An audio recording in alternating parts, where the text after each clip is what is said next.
ألون الدنيا بأجمل بسمة وأكون للخير العميم مثالا. Ditanyakan oleh sahabat kita mengenai bagaimana yang punya asam lambung, lemah, GERD begitu ketika nanti akan menghadapi Ramadan.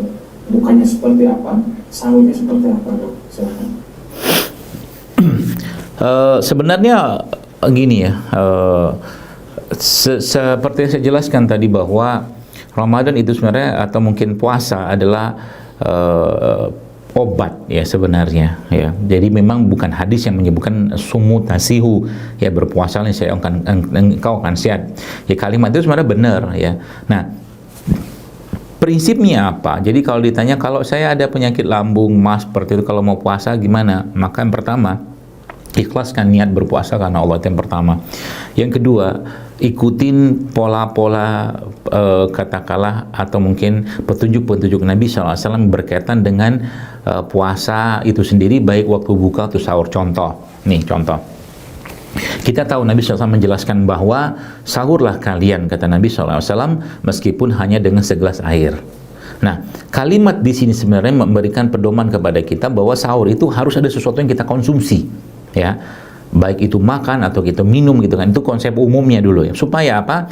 Supaya atau itu seperti isyarat atau sinyal ke tubuh kita bahwa itu makan yang terakhirnya kita. Ya, kalau makan yang terakhir yang kita lakukan pada hari itu, maka masya Allah ya, yang terjadi adalah tubuh tidak akan katakanlah misal bahasanya itu apa namanya ya, mengeluarkan asam klorida sebagai salah satu asam yang dikeluarkan untuk mencerna makanan ya, karena memang sudah tidak ada makanan lagi yang masuk karena itu makan yang terakhir, sehingga tubuhnya atau lambungnya berada pada kondisi yang katakanlah dorman gitu kan, seperti itu. Jadi itu saya katakan mengikuti polanya Nabi.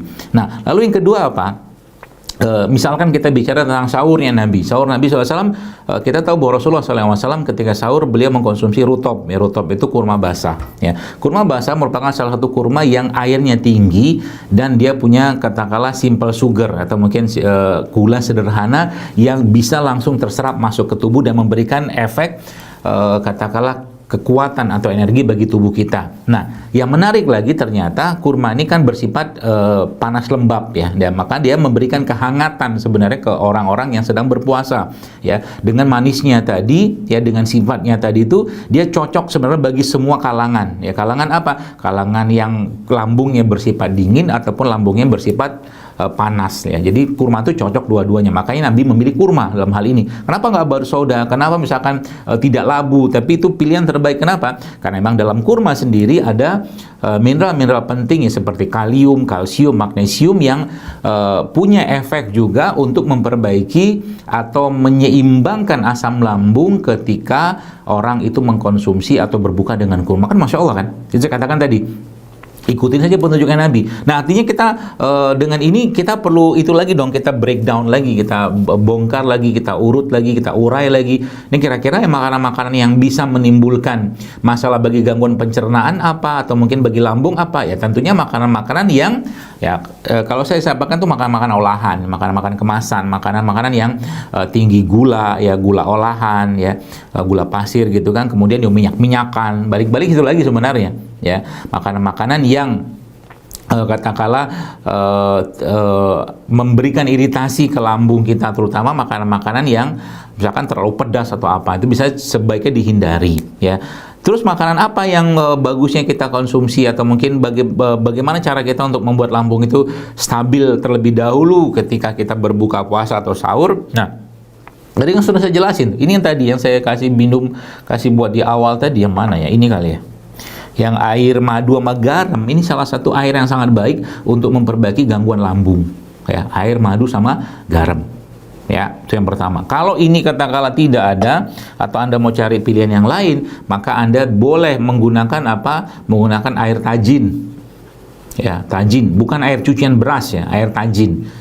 Cucian beras itu diambil atau diambil air itu bukan, tapi air tajin itu beras yang ditanak, kemudian ada airnya yang kental-kental, itu diambil, masukin ke gelas, tunggu agak hangat, lalu kasih garam lagi sedikit gitu kan, atau minum kayak begitu sudah baik, itu sangat baik ya Anda konsumsi ketika lagi berbuka puasa. Apalagi di situ air tajinnya, nih satu resep bagus nih, air tajin plus rumput laut.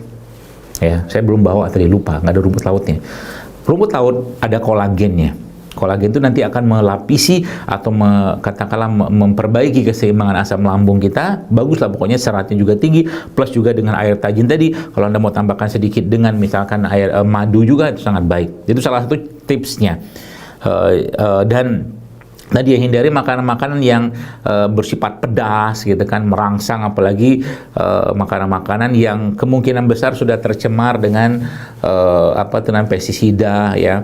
Itu biasanya akan mengganggu orang-orang yang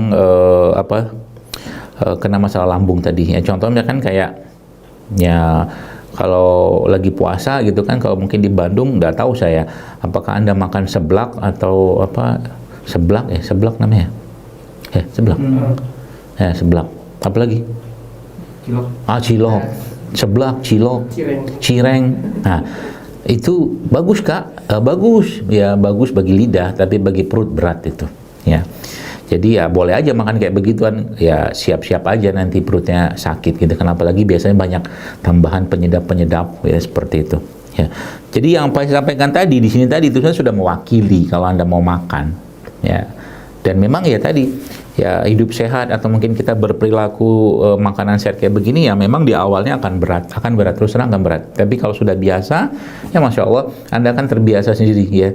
Apalagi nanti kalau sudah punya pola hidup makan sehat gitu ya, teman kita pun sungkan nawari kita makan yang nggak sehat, serius. Tapi kalau Anda masih ditawar, yuk nyireng yuk, nyeblak yuk, gitu kan, atau nyilok yuk, gitu kan, berarti Anda belum teridentifikasi sebagai penggiat hidup sehat JSR. Gitulah kurang lebih ya. Wallahu a'lam bishawab. Demikian